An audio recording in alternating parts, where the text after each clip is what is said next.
Set up. We're just going live. I know I should have started with the music. I should have put the intro. I should have put images.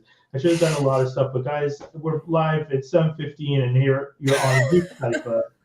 Dave is covering himself. He was stripping next to me for some odd reason. That's a wild way to start a podcast. I like to keep things spicy. Oh God, that's what happens when you come back. This is gonna. I gotta be weird. I'm the white guy, right? This is going to lead to a lot of weird clips. This is what's going to happen. How's everybody doing? How's everybody feeling? I mean, good. Other than the fact that Jake Paul took down like white people a few notches because he decided to try and beat up a senior. You idiot. Okay. I'm happy. Let's jump into it. I am fascinated that the world was as upset as it was when everyone realized that this was a fake fight. Because I will say, I originally did think, oh, this is going to be a real fight. Mike Tyson is actually going to... Because I know... Oh, sorry, I just saw a note. We're good, right? Audio-wise? Yeah, I feel good. I hear you. I don't know. Janessa's making a face. Yeah. No, you can tell us. Let us know. That's the whole point. Well, yeah. If we're echoing? No, I think the mic is coming through the wrong spot, so we're just going like last time. Yeah. There we go. Yeah, there we go. All right, cool. Boom. You know what, guys? Sometimes when you do a podcast, you got situations that you just can't control, and it is what it is. You've been doing this for a minute, maybe a couple more minutes. And you start to think you got your hands and your hold on everything. And then you realize you don't. You don't got a hold on anything at all. Hey, technology is not always reliable. Facts. No. Now, I want to say you're right and blame technology. I'm fully on blaming technology. Screw you, chat. I like that you're giving me enough to like get away with it. But if I'm being honest, I don't know. I'm being a little bit of a messy kid. But with all that said, I am having fun doing the podcast. We've been doing this podcast for how long now? 5. How many presidents? How many presidents have been? That's actually a good way to. No, good measurement. Did we start with Obama or not? Well, 2017. So yeah, Obama was a good one. Oh no, wait, was Obama president still?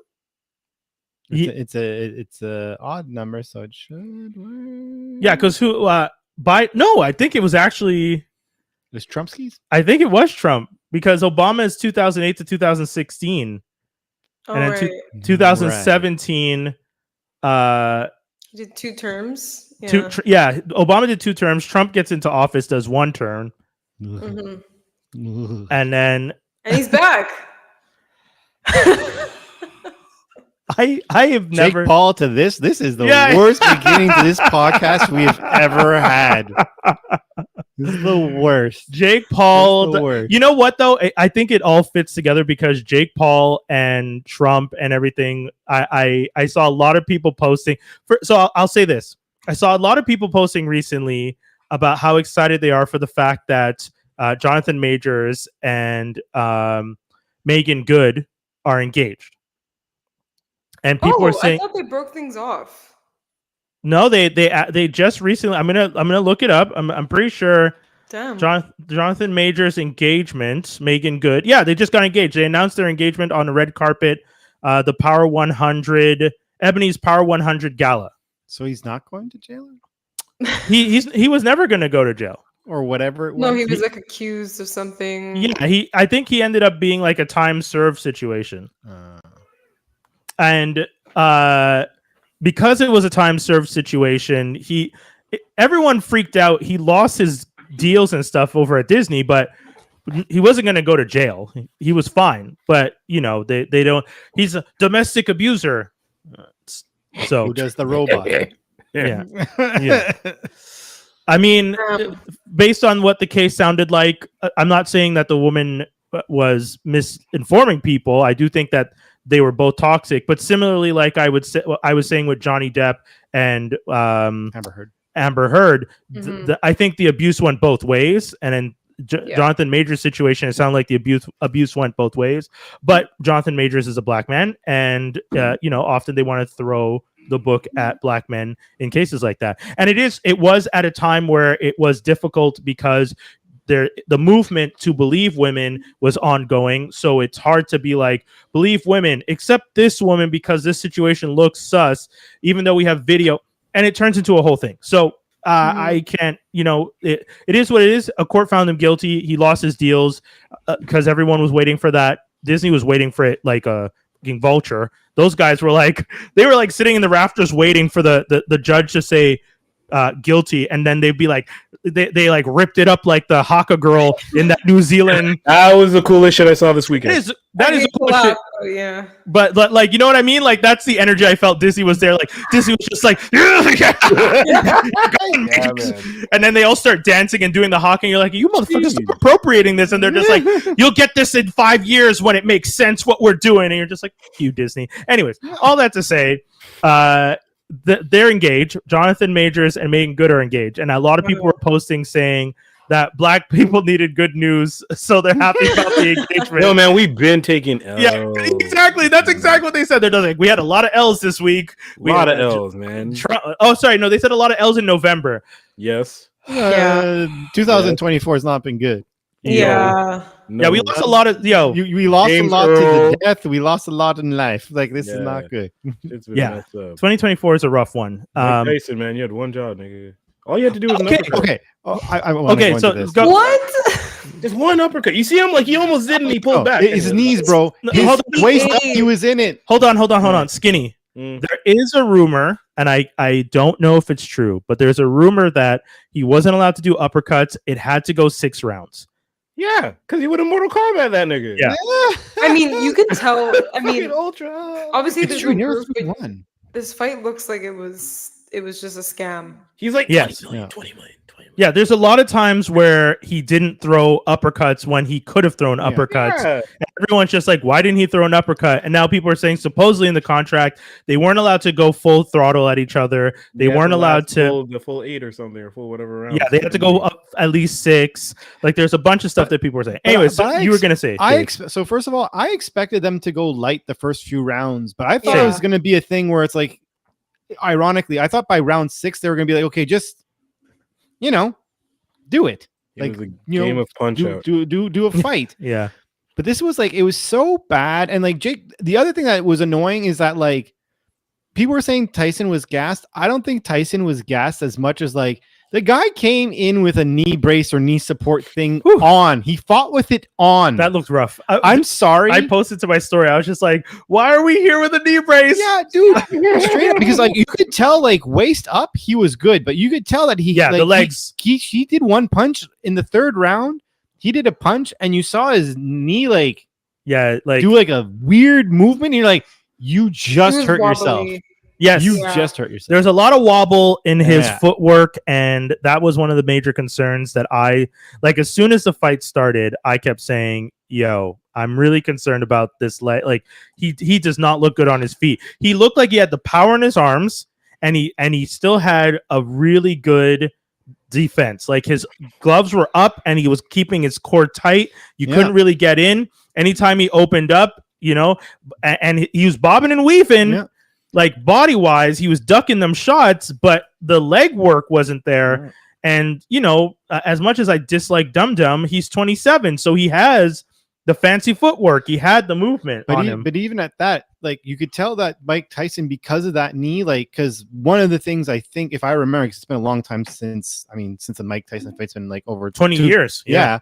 But I remember. Well, he had the fight in 2004 when he was 54. Sorry. So 4 years ago. So he had a fight in 2020. He's 58 now. Yeah. So he was 54. Yeah. So he had a fight in 2020 with Roy Jones Jr. No, I'm talking about like when he was fighting.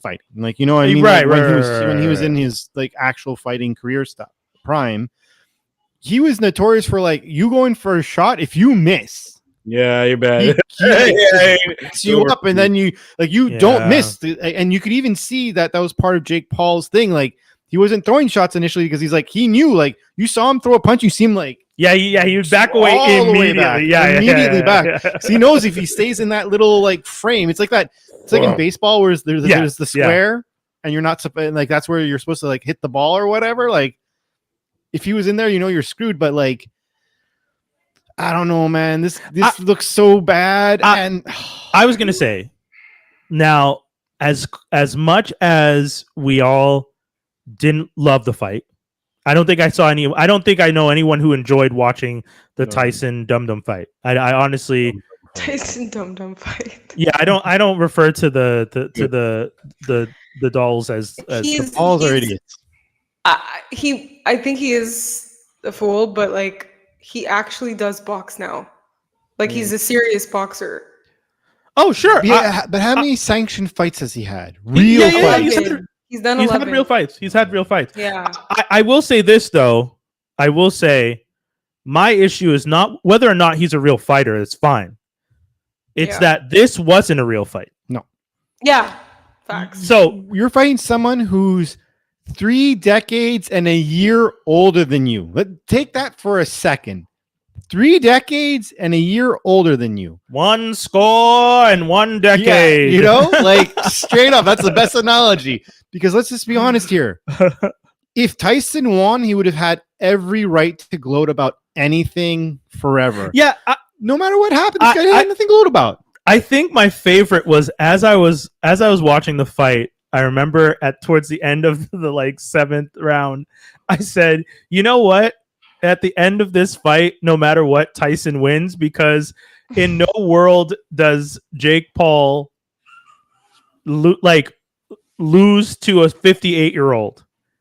Yeah, I there. know. Like he wasn't going to lose to a 58-year-old. So Mike was going to win. Like if you lose to a 58-year-old, you shouldn't box anymore. Yeah. Oh, come on. Skinny. I'm not. His crew wouldn't have been over. Skinny. If he, I'm not trying to be disrespectful. I'm saying it in the sense that if you're 27 and you fight a 58, let's flip it. Let's look at it this way. But you're phrasing it wrong. It's if you're 27 and you get beat up by Mike Tyson, you can box. It's not Pacquiao. If it was Pacquiao, don't box no more, G. But I'm saying, okay, look at it this way. I'll say it to you this way. If Mike Tyson fought Muhammad Ali and Muhammad Ali was 58 and Mike Tyson was 27 and Mike Tyson lost to Muhammad Ali, would you say Mike Tyson should keep boxing if he lost to a 58-year-old greatest of all time? If I'm saying that, that's saying I'm putting Mike Tyson and Dum Dum in the same category, and I will not do that. Oh, I get it. Okay. Oh, you hear what I'm saying? You can't I would tell Mike Tyson to not, but you can't in this because no. So Jake, I'm not trying to go on. I'm not trying to compare them, sorry, but he is doing well in his boxing career so far. But it's the fights he's picking. Look, the guy. That's the key word. He's picking his fights. He's not being assigned his fights, which is usually how it goes. Yeah, I haven't watched his fights. Yeah, but I heard that he's undefeated. I think he only lost one fight. He's picked most of those fights. He's like the Drederick Tatum of of boxing, where it's like he has a Don King kind of scammer promoter without having a Don King. He's a scammer promoter. He's a 2-1. Yeah, literally. And him fighting Mike and winning against Mike is more about him being able to say, I beat Mike Tyson. So now I'm a legitimate boxer. Y'all can't hate on me no more. Even though, but you can. He's a senior citizen. I would say, because that's the thing. The history books, ideally, put an asterisk next to it. Yeah, you have to. But we all know that social media is not going to put an asterisk every time someone says Jake Paul once beat Mike Tyson. That's all they're going to say. So go on. I'm just saying, though, Mike Tyson, I don't know if Mike Tyson is going to have Ali fame, like how we all talk about Ali as the greatest of all time. I don't know if Mike Tyson, once he passes one day in the great beyond and people are talking about the greatest boxers of all time, will people talk about Iron Mike Tyson the same way they talk about Ali? I don't know. He'll always be known as the baddest man on the planet in regards to boxing, for sure. And they may talk about him in the high regard still. The baddest. Yeah. Sorry, Skinny? They may talk about him in the high regard still because he had like a Tony Stark comeback. Well, Like, okay. after jail time, and then he did like the whole comedy stint, and then the podcast. Mike Tyson, like he's beloved now. So, and in that case, then what happens is Jake Paul gets to brag about the fact that he beat the baddest boxer of all time. He's that bad that people won't care, though. Look how everybody's making excuses for Mike already. Well, he's 58, man. It doesn't really count. But Skinny, we're not making excuses. We're stating a fact. The man is I know what 58. you mean, but like the internet is literally being like, well, you didn't knock him out, so Mike won. Literally, I've seen people say that. It's a true I'm statement. 100% saying I'm that. sorry. The That's fact it. that it had Jake to Paul go to, didn't win shit. Yeah, And that's sorry, what I'm saying. Jake having to go to decision. Yeah. The only thing that If was, you- was in this. Can That- you imagine if he lost a decision to Dude, a 58-year-old? Like, come on now. Like, seriously though, God damn. like think about that. The only thing I will give Paul is I admit in the last round, I think I saw him hold back because I think he was like, I could maybe go ham and knock this guy out, but like He for sure. he could tell the knee, he could tell Yeah, like all I that think he stuff. held back. I think he held back definitely in the last But round. he a bit. knows I'll that give him that people would- courtesy. Not just in the last round. Yeah. Yeah. I feel like this fight was planned so that It was like a wrestling match? they already knew the plan was for Jake to win, but I think he had to do it respectfully, right? So he Yes, couldn't that's what like, everyone's saying. come out. Yeah. Yeah. Would have loved to see Tyson go in business for himself and just pop. I gotta say, No, Mike, I don't think he cares. He's just getting a paycheck. do you guys think? Okay, quick question for those. If you guys watch the whole fight, I watched the whole thing. Yep. okay. At the end, when Jake puts his hand down and bows before the last bell rings, is that do you think of that as a respectful thing or a disrespectful thing? I think Anyone- he was You can trying see to it be both ways. I saw respectful. disrespect. Sorry, Ness. I think he was trying to be respectful, but in Right. my opinion, I felt like he was like maybe it was coming from respect, but how it looked to me was almost like not disrespect, but kind of like a No, full joke. disrespect. Like, he It felt took like- it- but yeah, Just say yeah. to say what you're feeling, can God. say It's a safe space. Safe space. Say the word. I don't know what he actually was going for. I don't know what he's No, no, feeling. I'm not asking.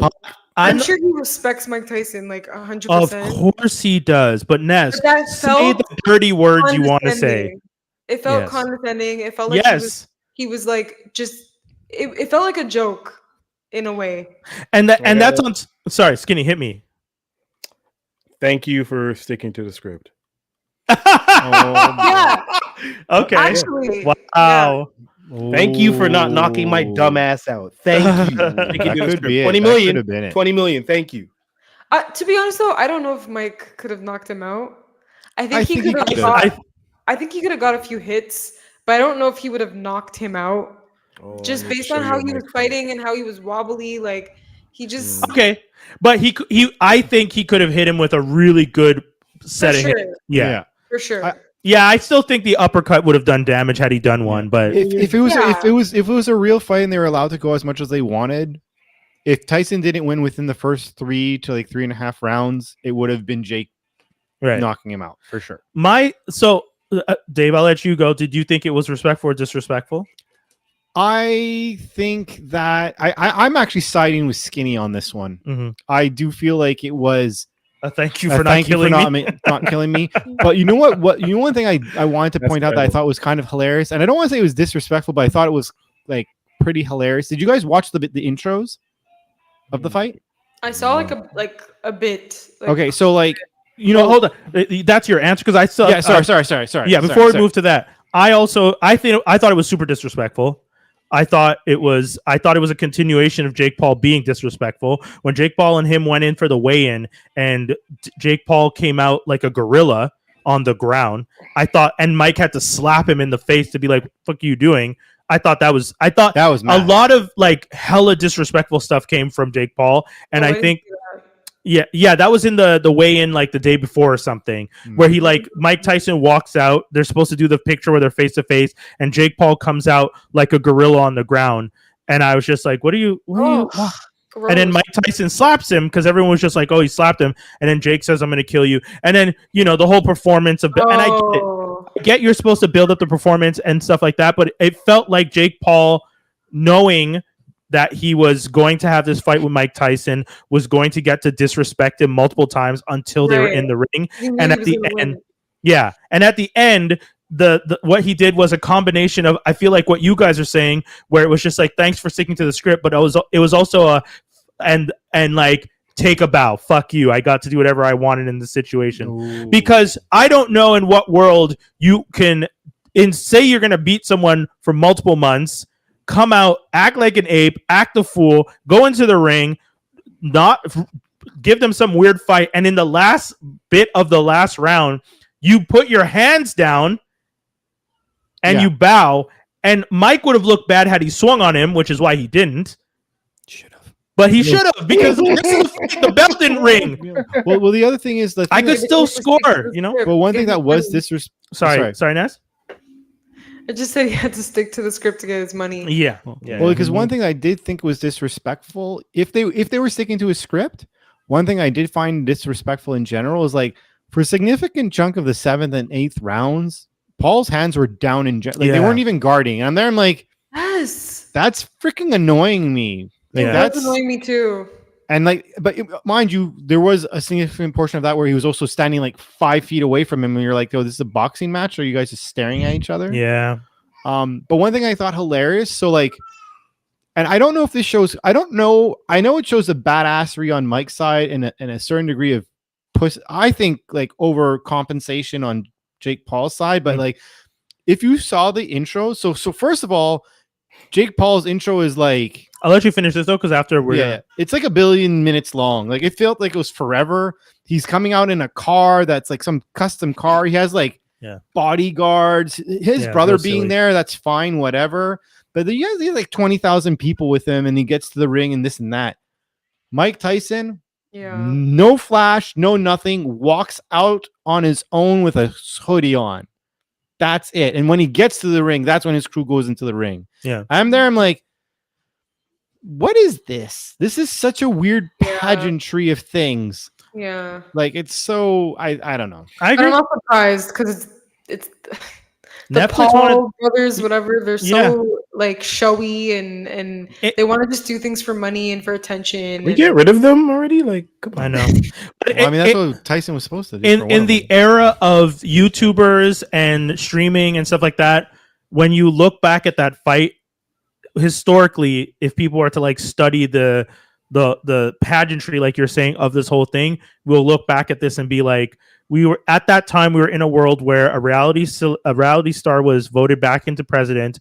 Reality stars were fighting real boxers to make names for themselves, and instead of this being on HBO like it used to be, or on any one of the other old school like fighting pay-per-view, it was on a streaming service that couldn't handle the load and had glitchy that most people didn't even see the fight properly. They're getting sued, dude. Of course, and the fact that they had commentators with mics that weren't working.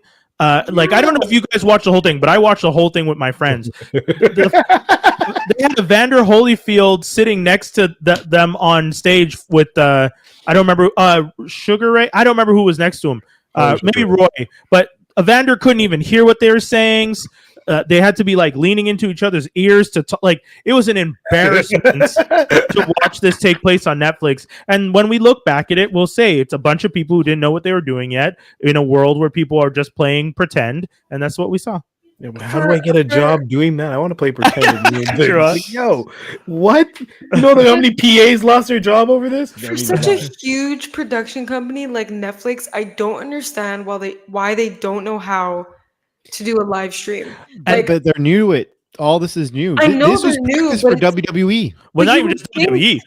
You would think that they know how to, like, they can hire the right people. Like, even with a stupid reality show like Love is Blind, they couldn't get it right for a live reunion. It costs but you so see, much that would require effort, my dear. Effort. Yeah. People don't care. The one I'm such a big budget. I don't understand.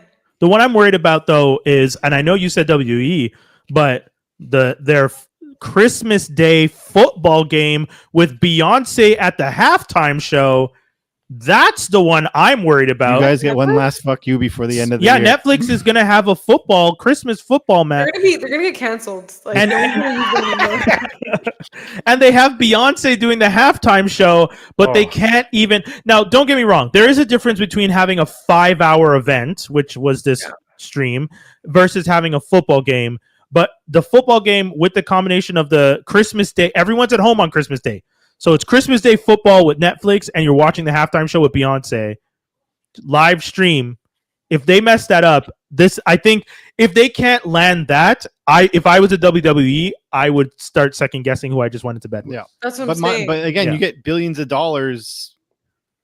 But I'm getting billions of dollars, but you guys can't actually get the product out. What's the point? But, like, I mean, when you get billions of dollars, do you need a product anymore if they pay billions? What? I don't understand what they're signing for. If they don't even know that Netflix can take this on and actually execute a live stream, what are they signing? Who is making these contracts? And I'll give you 20 billion reasons why. So for those who don't know, I mean, by now you should. We've talked about it a few times, but WWE signed a deal with Netflix. They're going to be streaming the wrestling international everywhere except for North America, or even in North America. It's everywhere. I'm pretty sure it's everywhere. Okay, so, I don't know of a place that's excluded. So Netflix has the international rights to WWE Monday Night Raw, and pay-per-views. Now, everyone knows that live streaming sporting events with Netflix doesn't seem to be going well. But they paid them, you're saying $20 billion? If I'm not mistaken, I could double check, but I'm pretty sure. Let's say it was $2 billion. Like, even... Say what's again? $2 billion. Yeah, it's money. Like, we're talking big money. You paid these people big money so that you could have the exclusive rights, international rights, because wrestling is such a big property. It is a huge IP, and not even just wrestling itself is a huge IP. Half the wrestlers are their own IPs. It's like whatever the contracts are, a bunch of them are still beholden to the company. Even if they go off and do stuff, they have deals that they have to make. They're still supposed to have WWE signing off on, how long they're gone for and attached to the project in some way, somehow. So you're going to have all these heroes, these characters. WWE is huge, and you're going to have it on Netflix. It's how much? It's 5. I correct. $5 billion. So for 10 years. For 10 years. So $2 billion a year. $2 billion a year. Okay, so we were still right with our number. $2 billion a year to live stream this. I'm saying, for me, if I'm WWE and I saw what you did with all the stuff leading up to this, I was already nervous. Right. Tyson was the first time that I was just like, oh, I'm not. Let's see if they can do it, because this is going to be an example of when we do like if they're doing pay-per-views, that means they're doing WrestleMania. Yeah, but let's also make it clear, dude. And this is actually something that I read a W executive say. They didn't say which one it was. They said, if we get as much viewership as the Tyson fight got, that's a good problem to have, in the sense that you're not going to have that many people tuning, because let's be honest. Heavy eye roll. That's one. No, but it is one thing.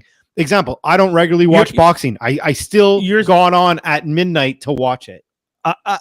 I get what that exec is trying to say, but Ness, would you like to remind me, who was it you said they failed and flopped on? Love is Blind, right? It was Love is Blind. It's just and that has significantly less viewers. Skinny, what was the other one? Didn't they do a Chris Rock special? There's Chris Rock special. Oh, how did that one go? Oh, yeah, there's a bunch of glitches and glitchy shit again, too. Hey, what was the other one? How many? Multiple fuck-ups. However, I will say for WWE, they did have the WWE Network, which was a streaming platform. So they have their own guys. Yeah, I hope those guys know what they're doing then. Yeah. Or they're still around. But that's the question, right? How much does it go? Because example, when they did this fight. Also, wait, was WWE Network international though? Because there's a big difference between. Yeah, it was international, except for in the States where they combined it with Peacock at one point. And then, okay. So I'll let you guys continue. But here's the thing, right? When you're looking at Netflix with the ones that you've described so far, that sounds to be Netflix pure production. Whereas, like maybe with WWE and even maybe for the NFL, right? There could be like, we're going to let you do this, but we're going to make sure our team is at least coordinating or being a consultant for what you're doing to make sure you don't mess up. I do want to point something out, though. I understand you guys are making a very, very valid point that if you partner with someone and this someone has done the task before, ideally you would keep those people around because they know what's going on. It's a Sony Marvel deal, but at wrestling and streaming. So essentially, Marvel brings all their stuff. Y'all just give us the money. Like we'll take your characters and we'll just handle it. My only concern with this is, as much as I agree with what you guys are saying, and I think that is a good analogy of, you bring the goods, we'll bring the platform. Netflix, though, is the platform in this scenario, and they failed at doing the one thing they need to do when it scales up each time. And that's a big concern to me. So even if bandwidth. Yeah, man, even if you have the WWE who knows what they're doing, even if you have all these other partners who know what they're doing, if you come into the house and you have a Lamborghini engine, but you're putting it in a Fiat, guess what? It ain't going nowhere. It's not moving. It's dragging on the ground. This Lamborghini engine, WWE is the engine, heavier than the car. And Netflix right now feels like a fucking Fiat that can't get it off the. It's not. I'm worried. Remember when you download music and you see like the 56K connection and the T1? Yo, Netflix is out here with the T1 with the 56, and WWE's like, yeah. We got Netflix doing dial-up energy right here. Like dude, one of the best memes for the fight was people posting pictures of Tyson knockout the 8-bit and being like, hey, anyone else watching the fight tonight? Like, that's how it looked on their screen. And that's wild to me. And it was sad because one way to correct it is that you had to get in and out. Yes, a lot of people told me that. You went in and out, but then you were also backtracked a minute or so. So you're watching it live, but you're not watching. Like, you had to make sure you weren't on your phone. Yeah, just in case. I mean, in this, like, it was not. You're not. No, but I know what you're saying. Like I was lucky. I watched it at my homie's place. They were hardwired for their network, and they had it on streaming 30 minutes before the fight started, and we were all just sitting there watching the thing screen, nothing on it, just waiting, shooting the shit, eating pizza. Then when it started, it was perfect the whole time. It's only halfway through that we knew something was wrong because my buddy went on Twitter and started seeing everyone posting about, yo, this shit looks so bad. And we were like watching it in full 4K and we're like, looks good to us. Don't back out. But then it kicked us out, at least not in the middle of a fight. It kicked us out while people were talking. They're not bullshit. And then my friend just reset it, got back in, and then we were good till 1 a.m. So we got lucky. I never had buffering. The Tyson showing us his chaps with his ass out when he's talking to his son. Wild moment, but we saw it. We didn't have any. I didn't know that was the thing. You didn't see it? Oh my! I legit. It was a weird moment. People were messaging in a group chat. I'm like, oh shit, that was tonight. And I was like, you forgot. And I looked. I'm like, okay, it's gonna happen around midnight. Yeah. And I just every 2 minutes, not yet. Yeah, okay, fair. He's coming down. That's all fair. Right, let's see it. I mean, I will say you did miss out on Katie Taylor versus Serrano. And what's her name? Serrano's first name. I'm gonna put a little respect on her name because she kicked ass. But that fight was the girl fight beat the Tyson fight. Think about that. Amanda Serrano. Oh, 100%. I know. It was really good. If you didn't watch it, but yeah. If you guys didn't get a chance to watch the Serrano versus Taylor fight, I genuinely would say go back and watch just their fight. I will. Yeah, 12 rounds, 2 minutes each round. At one point, one of them's eyelid gets busted open. It looks like she has a third eye coming out. I was like, yo, this is wild. My friend, my cousin's kids was telling me that she had the kids watching. I was just like, did the kids watch the whole thing? She's like, yeah. I'm like, even the Serrano? She's like, yeah. I was like, how did they feel when they saw the third eye open? And she was just like, they loved it. They're just like, Mom, that's so cool. And I was like, damn, kids would be like that if they were watching a fight. So we're allowed to do this? No. Yeah, you guys got paid to do it. We can Lord, no. Yeah. True, huh? Yeah, maybe don't tell a kid you can get $20 million to let someone punch you in the face. Anyways, we talked enough about that. So many other things we want to talk about. Skinny, I wanted to talk about this because hopefully you still have time. Our boy Feige has said Secret Wars will lead into Marvel's Age of Mutants. Well, yeah. Fucking about time, nigga. Yeah, we knew that. It's like 2027. Jesus, I'm 40 years old. I've been waiting a long time. This is the energy I wanted because I've been so tired of Feige hinting at the X-Men for this whole time. And we're like, yeah, motherfucker, we know. Can you actually just bring them into the world? Yeah. No, but legit, Brian.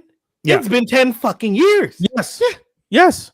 Are you serious? Okay, let me look up when Disney Sorry, bought Fox. I mean, but No, come it's on, not been bro. 10 years since they bought. Oh, but you mean when they'll be on the screen? Dog, I'm just saying, 2027 is damn near 10 years, bro. When did Yeah, Endgame he's come right, out? he's right. Yeah. Because they bought it 2017. The deal was signed. It was completed. Sorry.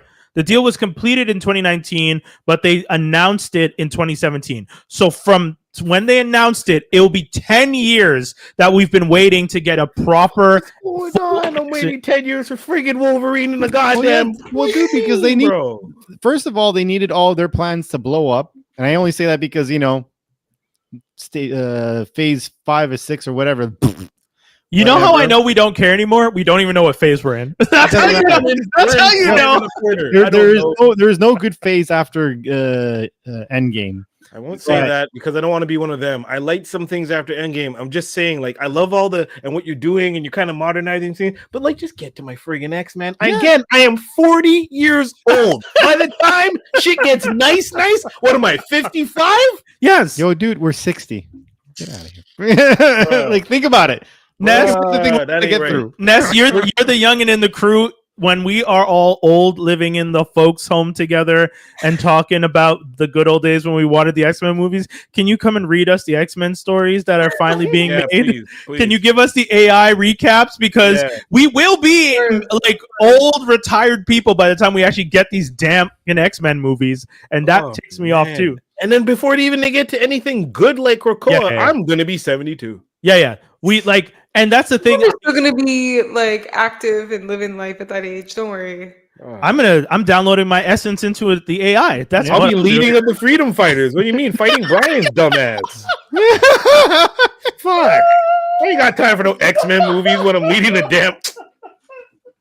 Leading the resistance against me and the overlords. The AI apocalypse. The best You is, can't give Brian powers. We've gone over this. hey man, and not. all I said was if I got powers, I would destroy the planet. That's all I said. That's not that evil. That's soon Nothing, come, you know. casual. That's like that's right here, if you understand me. People seem to get so worried when I say it, and I think it's a very fair thing to understand why I wouldn't want the planet to continue the way it is. You know what I think is weird? How people talk about 2027 like it's a possibility. Like, what are we like? You understand who we have currently going on in the presidency? All sorts of nuclear shit could go down like this, and niggas are talking about 2027 like it's super normal. We pivoted so hard, but can we talk about something super small, super quick? But the fact that Biden and the Chinese president had to sign an agreement that they wouldn't allow AI to control their nuclear arsenals is one of the scariest things I've ever heard in my life, because the idea that there was a thought, hey, maybe we let the AI decide when the nukes go off. We're just done. Like, You know what's the worst about that? Somebody who thought of that is getting paid a lot more money than all of us. Oh my God. And he's an idiot. Humans Someone are had to- so lazy. Like, Dude, on the weekend, extreme. Like, it's so bad that we're willing to give up everything. everything. We are at the point where everyone's just like, I mean, In the name of automation, idiot. yeah. oh, you want to hear something crazy? So, crazy. my sister-in-law went to Toronto on the weekend, and they went to a coffee shop. The coffee shop had an AI arm that No. would make your cappuccino all the way through. No She way. sent it into the family chat, and I literally wrote, "I hate this. People are lazy enough as it is. Can you break it?" Seriously.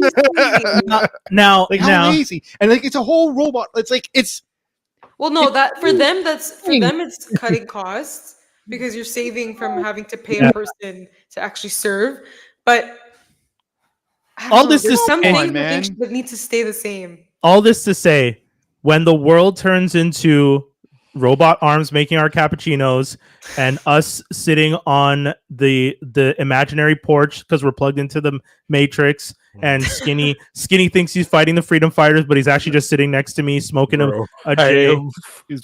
Like you. We're wallified. Oh my god. Yeah, we're all gonna be like Wallified. We're gonna be in little tube things, sitting down, like being fed and watching TV, Yeah. and AI's doing everything. And But then what's the Eva, point of living? Like at that point, I'm that's with Brian. Like just destroy the world. But that's guys, the point, guys.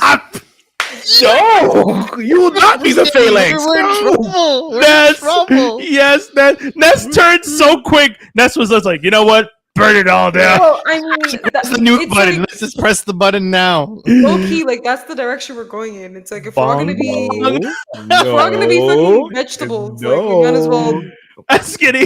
Skinny's just like, I will lead the resistance. Meanwhile, have I'm just to. in my little AI kiosk being like, create another X-Men movie for me this time. Give me Scarlett Johansson as Skinny, we're Phoenix. outnumbered here. We're not outnumbered. We're That's the whole outnumbered. point of a rebellion. You're always outnumbered. That's the thing. Exactly. That is the thing. Don't worry. They I've never seen win. Yes, they do. Independence Day, we won. What do you mean? Independence Day. Yeah, we won. The old man flew into the thingy. We won. What do you mean? We won right there. Come on. Star Wars, the rebels win. Another plane flew into a thing. Star Wars won. There you go. Let's go. Keep Oh going. my god, did Independence Day steal from Star Wars? A lot of movies with aliens end with somebody sacrificing flying into a thing. It just Oh shit, we no just matter what. realized that. God damn. Yeah, that's a that's thing. wild. I just know what to do. This when it goes episode down. sucks. Just like Star Wars episodes suck. Anyways, God. Only the new Being ones. said, I'm gonna because I Yeah. need to start planning against you. I need to. Ness, we'll talk. He's getting his pen and a pad in his chamber. Remember, over there. remember, No! I got freedom. freedom. God. Oh boy. So we are going to cause a mess in this world and love it. Guys, so funny. Star Wars news. I mean, there's not much. They keep it around. They keep telling us we're gonna get some Star Wars stuff. We haven't gotten any Star Wars stuff. You know, It's a lie. yeah. I'll say this real quick. I'll say it quick. I'll say it because I need the neckbeards and the incels to understand. when you idiotic people kept calling for Kathleen Kennedy's head because she was a woman in charge at Lucasfilm, I had to ask a bunch of really hard questions, and none of y'all could defend it. And every time I challenge people, there's one time where I got a guy so riled up, I challenged him to come on our podcast one day, just me and him, and debate it, and he agreed. And then at the last second, he said, "Well, I don't want to debate firing her because she just got to re-up on her contract.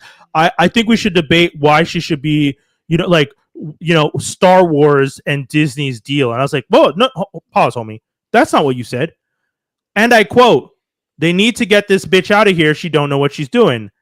That's what you said. And I want you to come with that same energy, 10 toes, and try and stand on it, stand on business, and explain to me why Kathleen Kennedy should be fired. Because I have all these receipts that show me she made money during the pandemic and kept Disney.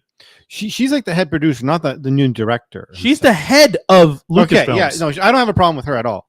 No one should. But I am at a point now where I say this for everyone, and it's not because she's a woman, which is why I said this first. And again, to you neckbeards and you incels, I say this to you first.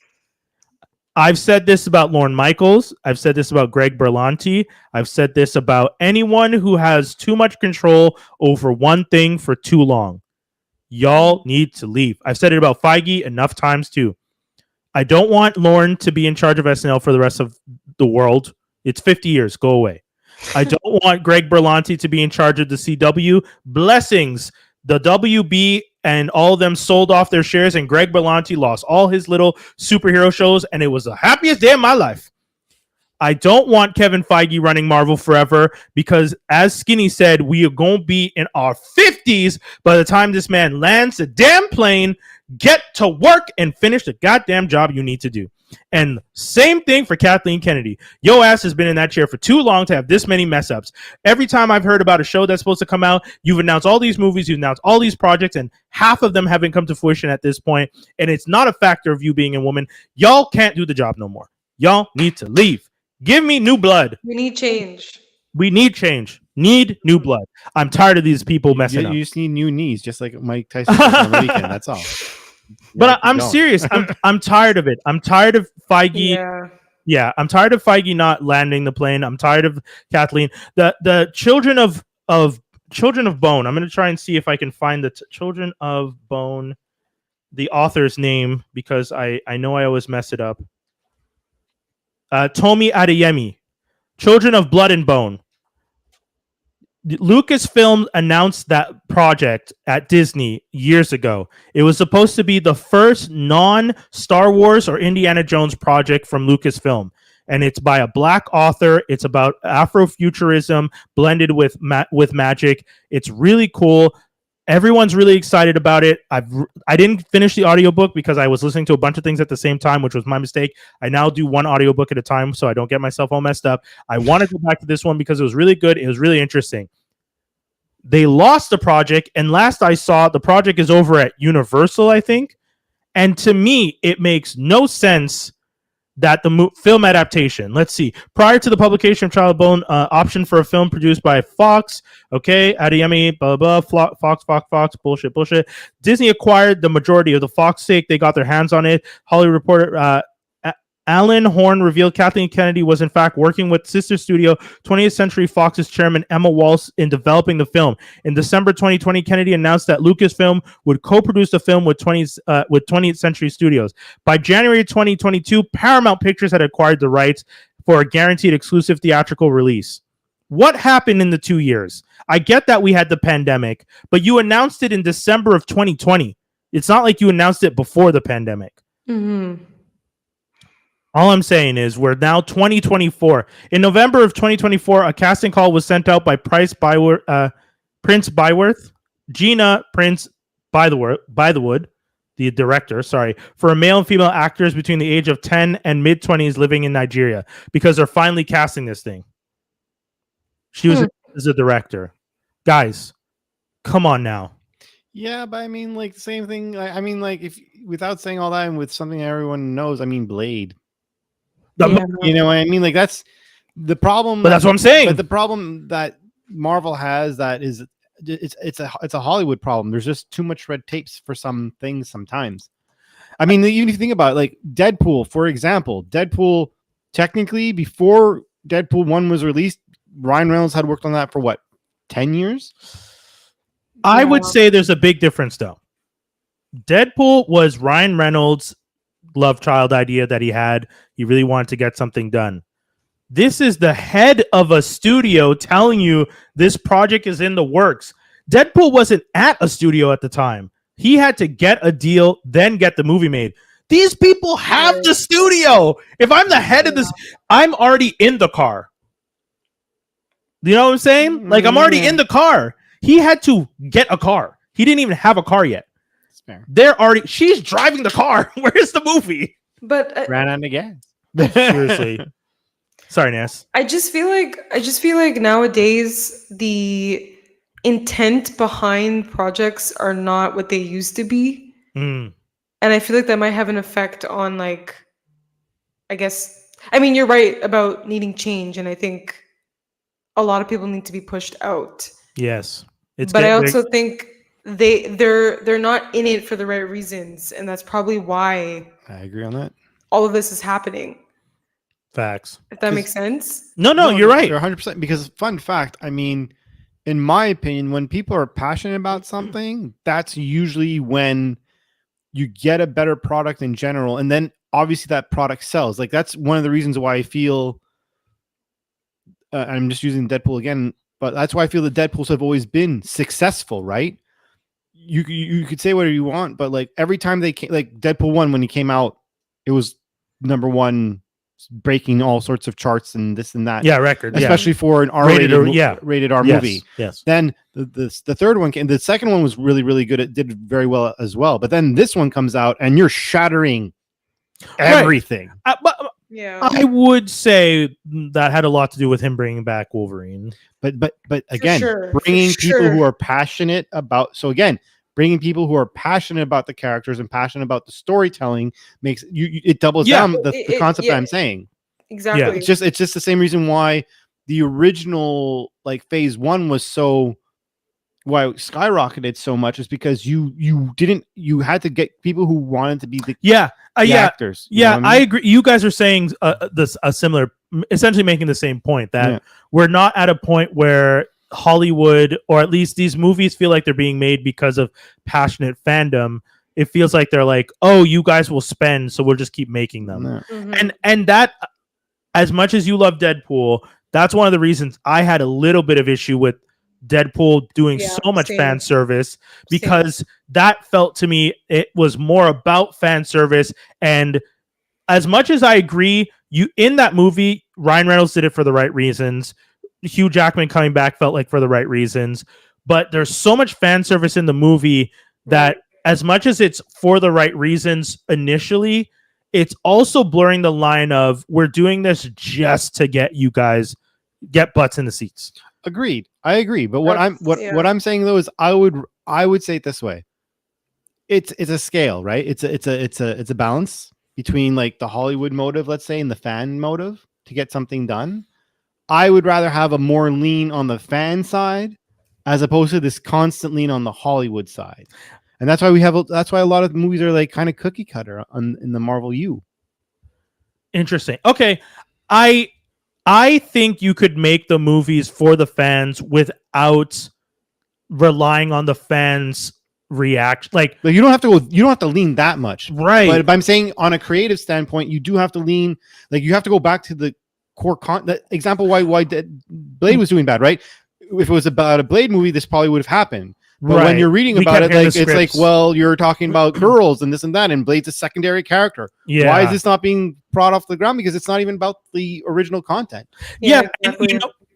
And you know what? I just Skinny and I were just saying it's our X-Men movie. So I guess I can't really, but at the reason I think I'm just so annoyed is I keep hearing them say they're going to give us quality.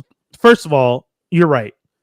Phase 1 felt like we got quality because people cared about the stories they were telling. Mm-hmm. Then we're all the way over here, and it starts to feel like it got very cookie cutter. And we get to these final movies where we're just like, other than Spider-Man, Wakanda 2. The things I thought were my short is Deadpool, Agatha, Guardians. Okay. Guardians 3 and Spider-Man. Those were all ones that were like staying into that. I won't lie. I did find that Shang-Chi was trying to get that phase 1 energy. Yeah. They were trying to do that. And I don't think they were doing it wrongfully. The Marvels teeter-totter. I liked it, but I'm not sure. It still felt a little cookie cutter in certain aspects to it. I find the Marvels is the only one that wasn't cookie cutter. Like that's everyone. A lot of people hated on the Marvels because women, and that's such bullshit to me. When you watch the movie, you have Miss Marvel, Amon. What's the kid's name? I don't remember her name. But Kamala Khan's a character. Yeah. You don't like the character or the actress? Both. Oh no! Honestly, oh no! but you also don't like Carol Danvers, Captain Marvel. Sorry, that's what I'm thinking of. Okay, sorry. Not Miss Marvel. My bad. About Miss Marvel, the young girl. Sorry. Yes. Okay. Sorry. So, one of the things about that movie, that sequel, when you watch the first one, the 90s, a lot of great nostalgia feels, fun story. Annoying where they placed it though, because it felt like they needed the movie to come out when it did so they could explain how powerful she is for when she showed up in the next movie. They should have either done her earlier, which I think they should have done, or just let her show up in the Major Avengers crossover movie. I think that would have been fine. Making it that you felt like you needed to explain this character. I get it. It's because it feels unfair if that character shows up and you don't know who she is. You're like, but you could have introduced her in the movie in a cool way. Mm-hmm. And it would have been fine. When you get to the second movie, you get a bunch of things. You get a little bit of a continuation from Agatha because you get Photon, Monica Rambeau, who's the little girl in the first movie, and now she's a grown adult. She has a weird relationship with Carol because Carol wasn't there when Monica's mother died, and it's like a whole thing. And then you have Miss Marvel. And when you get the three of them together and you build off of that relationship and you build off of the their different energy, where one character worships Carol Danvers and is almost like the other character when she was younger. And that's the like this interesting trifecta of the relationship evolving. And I thought that was super well done. And so many people hated on the movie just because it was women, which is such an unfair thing because the movie actually had a good story to tell. And I think like Agatha, which, if we're noticing a pattern, Agatha was definitely one of the strongest, like the, WandaVision and the subsequent stuff that came from it, except for Doctor Doom, but that was a whole other issue. But like Monica Rambeau coming out of WandaVision, Agatha coming out of WandaVision, the new Vision series that we're supposed to get is going to be coming out of WandaVision. That seems to have been their strongest IP, and I see, and it feels like a smart decision to follow that path, especially for those who don't know, Jennifer Kale, who is played by Sashir Zameda in the show, is related to Ghost Rider, and you now have a window to bring in Ghost Rider. You have you're bringing back Vision. You brought in Wiccan. Tommy is hinted at. You have all the young Avengers pretty much built out throughout the universe right now. You have Miss Marvel. Like, you've done all the things. You've laid all the foundation for what could be an interesting next bunch of stuff. But you also have to do the X-Men. But that's where there's a problem, right? Like, I'm not trying to cut you off, but here's where the problem is, right? Technically, if you're going to do it, let's you do Marvel, X-Men. Okay. I would assume you have to do to a certain degree. Fantastic Four. You have to do a certain degree, like Gold and Blue Team at some point. At least those characters. Okay. Like, and for those who don't know, those are like the traditional 90s characters. Like you're talking about Cyclops, Rogue, Gambit, Wolverine, Jean Grey, Beast. Yeah. I have a mat here. Yeah, he has Cyclops, Miss Marvel, Storm, Beast, Colossus, Wolverine, Psylocke, Rogue, Jubilee, and our favorite boy Gambit. But if you have those guys come out, the only thing that sucks, and Iceman probably, toss it. I would assume you'd have to, and Nightcrawler. If you bring in those characters, right? The thing that sucks about it, too many. Unless you do an alternate reality where there is no Avengers, technically those characters played with the Avengers of Phase 1 through 3, right? But you're not gonna have Hemsworth and all those guys and the Evans and all that. They're gonna variant multiverse it. They're gonna do some because one thing maybe they're planning to do with the X-Men, and maybe this is the reason why they've waited so long. Maybe it's because for them they are gonna reboot casting across the board. And that's the only way you could put X-Men in an Avengers universe right now. Yeah, because everyone will be way too old. I say this respectfully. But people age. Yeah. You guys, these guys started when they were in their 20s, and some of them in their 30s. Yeah. And and that was 20 years ago, 2008. Yeah. Like your oldest guy is Downey, and Downey's what, 60 now? Yeah. I think he's past 60 now. So your youngest is what, Evans? And Evans is running around with that silver fox little beard that he's got going. Oh yeah, he's like a school teacher, professor, or whatever. Yeah, like all the girls are going like, "Ooh, Chris Evans," and then the picture I'm seeing of Chris Evans now, I'm like, he got old. He has all this white hair in his little beard. Hey, nothing wrong with little salt. No, I'm not hating. I'm just saying, like, it's 2008. Ness likes her little salt and pepper right over there. But here we are, 2024. We're 4 years away from 20 years of this series. And I get what he's saying. What are we going to do when you want to do the X-Men in this? I think what we're going to get, and we've said it before, and funny enough, Miss Marvel and Photon and Captain Marvel in the Marvels, that ending, and I guess I have to say spoiler alert, but spoiler alert, Monica Rambeau at the end of the film breaks through into another universe and wakes up with Beast standing over her, and Binary, played by the same actress who played her mom in and hold on, LaShawn. I'm gonna look up her name, but like Lashana Lynch playing Binary. By the way, I wanted to talk about Jackal. I might have to talk about it next week, but the one thing that I think clashes, and I think it's because Marvel never thought that they would eventually get the X-Men.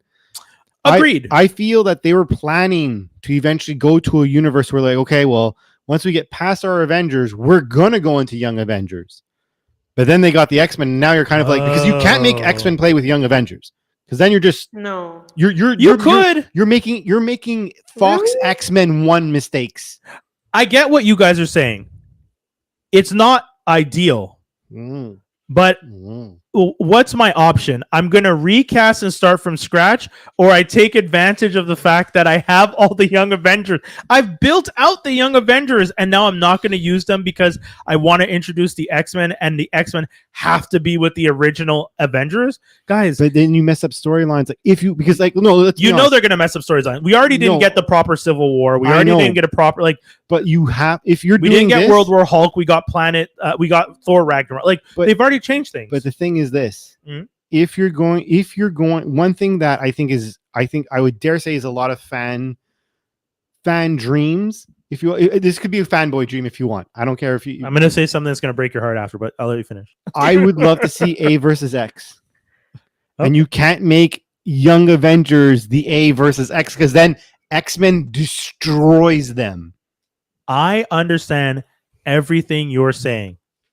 And as a comic book reader, and you as a comic book reader, and Ness is a comic book reader. Watcher. Well, you read Saga and stuff, so you read. You still count. You bad. Only You still Saga count. though. You still count. That's one of the best ones. That's an IP they should be fucking making a movie out of. That is the thing I've that been should be saying replacing this. Star Wars. Yo. Anyways, before we tangent into that, but in that, I think I get it. We are all in this beautiful, ideal world as comic book fans that we want to see this thing. I would point out though that since 2008, and here we are, 2024. Your comic book reading fans don't give a fuck. The younger generation comic book reading fans don't know these stories you're talking about. They're a bunch of punks. I don't. If I'm Feige, I'm now thinking, am I making these movies for the 40-year-olds, or do I need to pivot to the younger people? And homie, I'll tell you what, there's a reason the demographic that they love is 18 to 49, because the 40-year-olds are on their way out. That's not who I'm making the movie for. I'm sorry.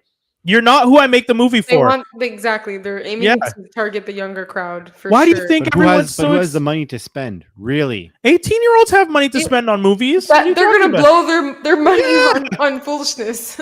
18-year-olds are the ones that have part-time jobs that go to the theater and hang out at malls all day. Still, if they're not gaming or if they're not at a friend's house, have you been to a mall lately? They still walk around in malls. And I'm like, younger. It's usually 13, 14-year-olds. Sure. But that's what I'm saying. They're the one, 13, 14-year-olds with their first part-time job or mommy and daddy giving them allowance are the ones that are going to still go to the movies. And that's who Feige is trying to make. Why do you think the newest Star Wars series is Skeleton Crew is essentially a coming-of-age Star Wars kids adventure? Damn it. It's like the Goonies. It's Goonies and Star Wars, and everyone's just like, that's not for me. I, as an adult, do not want to really focus on a show about kids running around. But if I'm a Star Wars fan and I want Star Wars content, I'm going to watch it anyways. But they're trying to get younger kids. And that's the problem. Everyone, I get it. We are super fans and we know all the stories. But if I'm Feige and I've built out a younger version of the Avengers in the universe, I have Wiccan, I have Speedy who's there, I have Hawkeye, Kate Bishop, I have Miss Marvel, I have Stature from Ant-Man, I have Patriot from the Secret Invasion, from Winter Soldier, Falcon Winter Soldier. I have I introduced Scar in She-Hulk. I literally have all the Young Avenger characters. And then I'm going to do what? I introduce all these characters and all these actors to go, well, that was fun. Let's recast everyone and start from scratch. No, that's insane. I would say this to me, my X-Men, and whoop their ass. That's all I'm saying, because they won't survive. Of course, but There's guess no what? way you're going to make me believe that these people could take on the likes of I get it. Can't. But you're not going to get your A versus X. You're not getting it in theaters. I want to flip your table. That's He's mad at me, folks, but all of you watching and listening know I'm right. I'm sorry. If you guys are fans of this show, you're probably older. The demographic for our podcast is 25 to 35 is the main like group that I see listening, and I appreciate you guys as fans. And you guys on the younger end, Ness's age and the slightly younger, are part of the demographic that Feige is going to focus on. But I'll be honest, Ness, do you know anyone your age or in that age range, your sister or her friend, that reads comic books? Like they're reading comic books like that? Even people my age, I don't know much people who read comic books.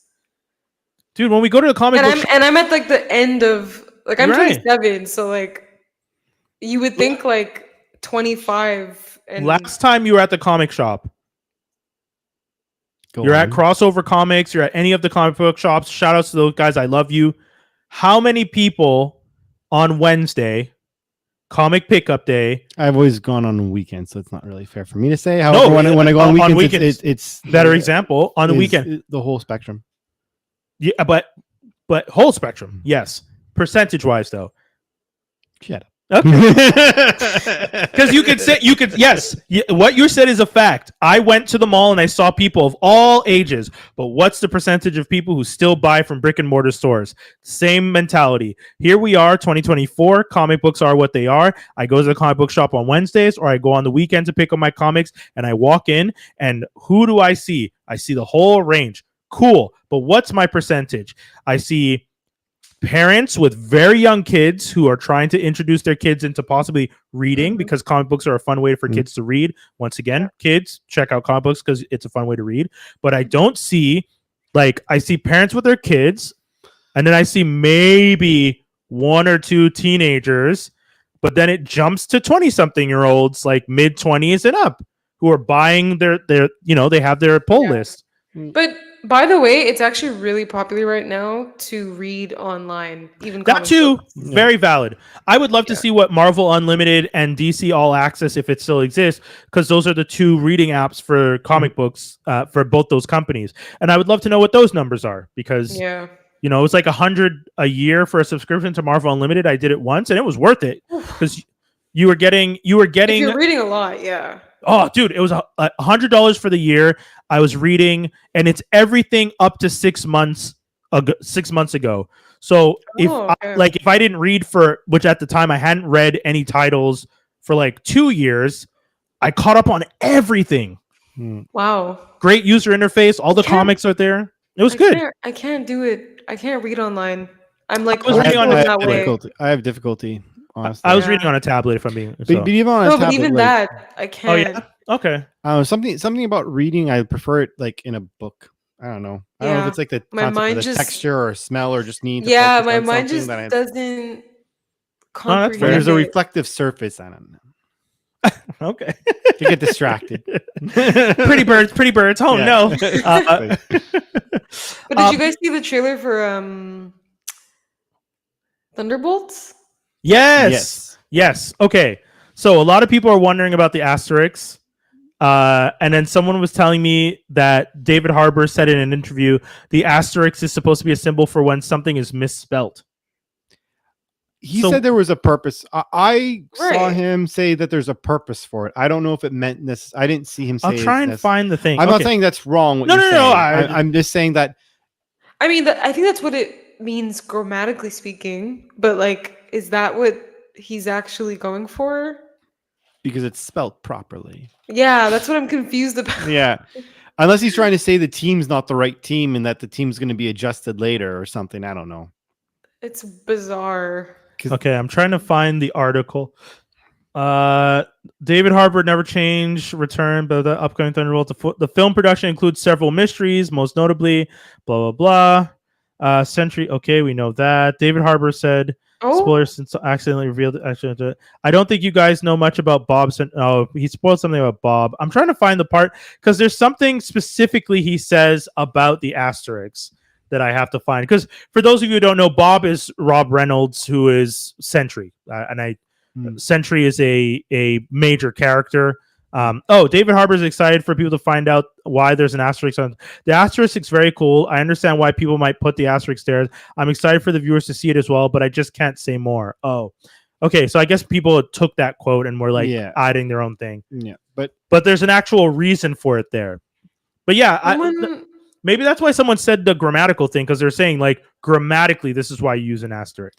Yeah, but maybe because they're thinking that eventually they'll turn into like Secret Avengers. By that, I think Dark Avengers would. I'm reading on Reddit. Someone says in the comic books, an asterisk is usually used by editors in comics to expand upon something or to clarify when an event is taking place. Yes. Yeah. And then someone says Thunderbolts asterisk signifies the Dark Avengers. So some people are just obviously. I think it's speculation. Oh yeah. Well, okay. Oh shit.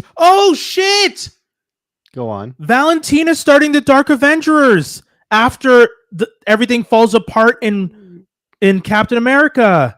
Oh my god! It just hit me. Oh, is that why? So just hit me. Dark What's Avengers happening? is called the Thunderbolts. So in the comic book, so super quick history because we got like 5 minutes, but we'll hit you hard. Secret Avengers happens in the comic book. In Secret Avengers, the Skrulls come to Earth. They do a whole bunch of fuck shit. Norman Osborn, who is like for some reason in a tree, I don't remember why, but he kills the Skrull Queen who's leading the charge against the heroes.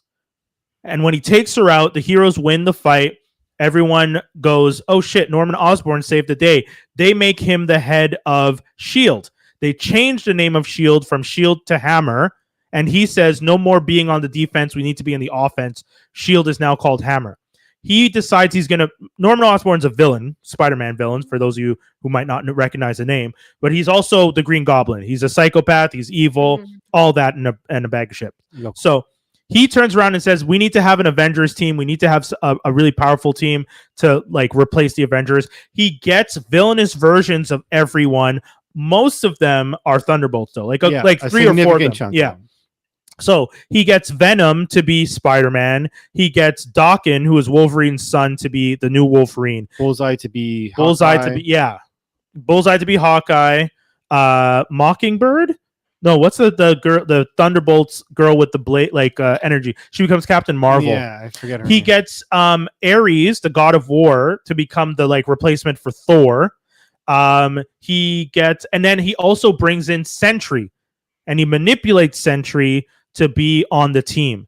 He also supposed to be like their Vision. Yeah, he's like their Vision, but Sentry is also a mentally ill. Like Bob Reynolds is a mentally ill person in the comic book, and he like is unstable, and like you can't really control him. Norman figures out a way to control him, but he's essentially a broken mind. So you have someone with the power of a million suns in them, but they're mentally ill. It gets kind of risky, and that's the whole thing. Now, we already know that in the Captain America series, we're going to see that it all starts to fall apart. They're trying to build a new Avengers team.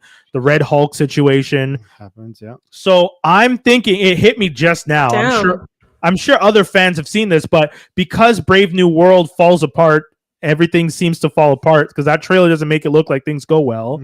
And Valentina looks like she's in the Avengers Tower with when you see her. And then Bucky brings up the Thunderbolts. I'm thinking Bucky knows that they need to build a new team, and Bucky brings the Thunderbolts over to Valentina. And does that spark the concept of their version of Secret World? Oh, maybe. Bong. Well, that's a fun fucking way to end the show. God damn. One positive thing out of this whole horrendous, horrible episode. It was so fun for it to come into play, though, as we were talking, and my brain went, oh, shit, that's why they're doing it. Yeah. It really hit me hard. It was like my whole brain went, holy shit. Lit up. Even though, like, probably 100 people on Reddit have already said this exact thing. The Redditors who are watching this are just like, this motherfucker only figured this out now? Where you supposed to be a blurred? The fuck is this, man? I am a blurred, you bastards. I just took longer, okay? Anyways. It's our ages showing. Yeah. Nah. I will say, though, this is the advantage of reading everything. Because of the fact that I've read all that stuff, I can see the pattern for what they're doing. Yeah, for sure. I still think Feige... Yeah, true, read. I still think Feige's messing up, but If he my pulls X-Men. if he pulls this off and brings in the X-Men, because if we get X-Men versus Avengers, but it's a Dark Avengers, that I'm fucking watching. That'd be down. That'd be really down. That would be so fucking epic to watch the Avengers, And is that Dark how Avengers they take fix on the the X-Men. concept of not that could be the way they fix them not fight having Yes. Damn. Yes, that would be crazy because I would take that over the Young Avengers. I'll say that. Yeah, any day. Agreed? Agreed. All right, there we go. Guys, so we came to that conclusion. Dark Avengers versus X-Men. We're calling it now on this episode of GeekCypha. Let your friends know. And we'll be back with more. Ness, what do you want to tell the people? Anything you want to say? Anything you want to promote? Follow me on IG at Whoa It's Ness. Bong bong. And check out, I recently watched A Real Pain. It's a movie written and directed by Jesse Eisenberg, Oh, cool. starring him and Kieran Culkin. Oh, I heard about that. Yeah. Yeah, they was travel really together. good. Yeah, the trailer Yeah. was cool. Cool. Yeah. Cool. Dave, anything you want to tell the people? No, I'm good. Okay. I want to remind people, if you have a chance, please check out the Day of the Jackal, Lashana Lynch and Freddie Redmayne. Who's the homie from Fantastic Beast and Where to Find Them? Oh, then I can't remember his name. Freddie, he's British. Eddie, He probably is. Eddie Redmayne. Yeah, Eddie Redmayne is playing the Jackal. And I gotta say, when you watch Fantastic Beast and then you watch this, that motherfucker has range. Like, Oh yeah? it is. Yeah, I sometimes when I was a kid, my mom always used to complain about how some actors played racist too well. This guy's playing a assassin too well. Like the little quiet, mousy, like awkward little dude I saw in Fantastic Beasts. Yeah, I was gonna say, wasn't that like terrible? Yeah, but he should not be able to turn into this man like that. This man is scary. This man has me concerned, and it's very interesting to watch. So respect to him for being able to switch it up like that. And Lashana's always kicking ass. Like ever since, like when she was in the Bond movie, when she was in this show, when she's in the African Queen one. The one with Viola Davis. Oh, the Woman King. Woman King, yeah. Yeah, she's fantastic in all of those. So Yeah. I knew she was going to destroy. So watching her slay with the fucking like weapons knowledge and all this stuff, she's so good in action stuff. So shout outs to her. Anyways, we'll be back with another one soon. That's the whole show. You beautiful, wild people. We love you. Peace.